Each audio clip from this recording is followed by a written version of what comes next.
बिहार के आरा में शुक्रवार की रात पूर्व मंत्री और बीजेपी विधायक राघवेंद्र प्रताप सिंह के घर पर बाइक सवार अज्ञात हमलावरों ने फायरिंग की।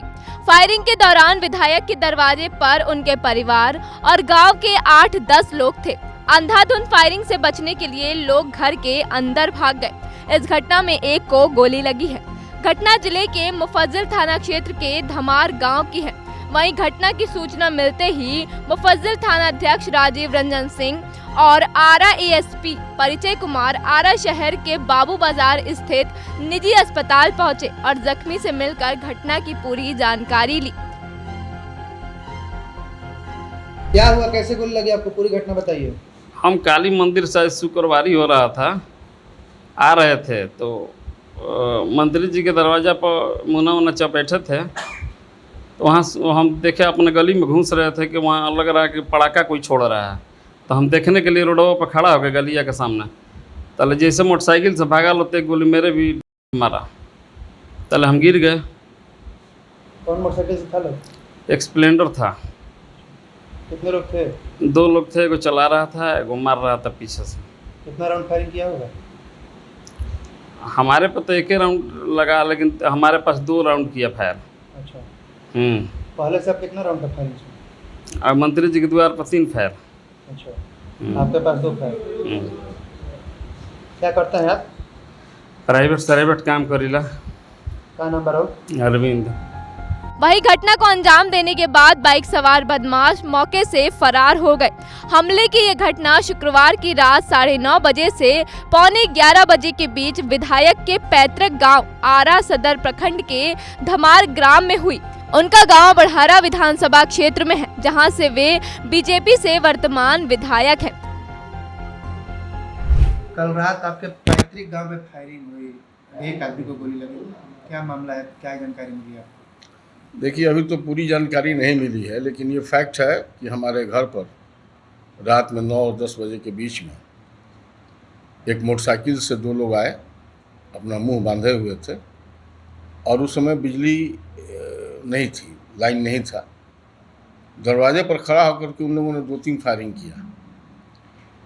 बाई चांस उस समय 8-10 लोग जो हमारे दरवाजे पर बैठे हुए थे, शाम के समय में लोग रात में खाना वाना खा के हमारे यहाँ बैठते हैं, वो लोग भीतर की तरफ भागे और फायरिंग करने के बाद वो लोग जब आगे बढ़े तो गांव का एक नौजवान अरविंद कुमार सिंह, वो मंदिर में कहीं कुछ पूजा वगैरह था वो करके काली माई के यहाँ से आ रहा था।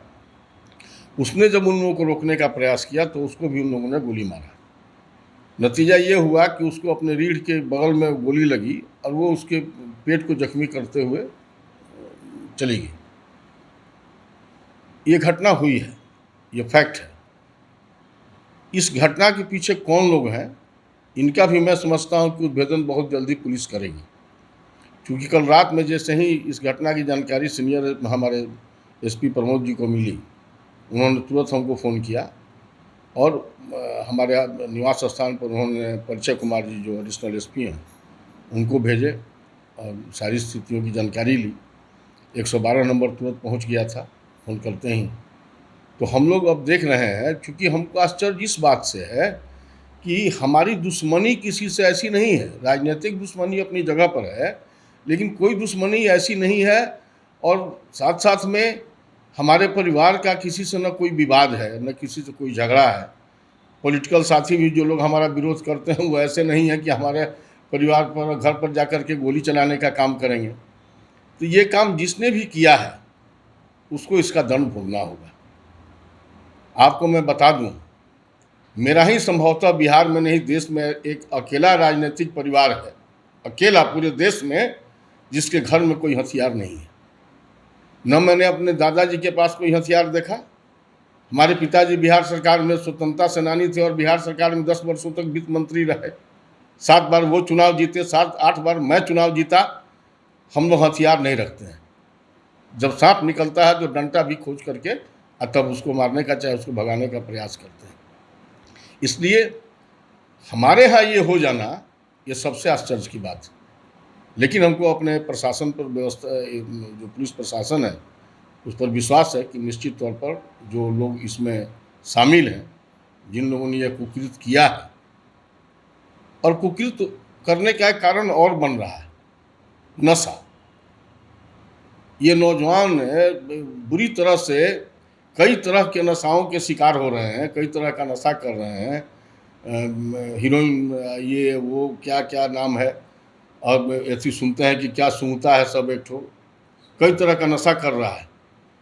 अब उसी नशे के झोंक में कहीं ना कहीं इन लोगों ने ये इस घटना को अंजाम दिया है, जिस कारण से दिया हो, लेकिन हमको विश्वास है कि उन लोगों को पकड़ के सजा दी जाएगी।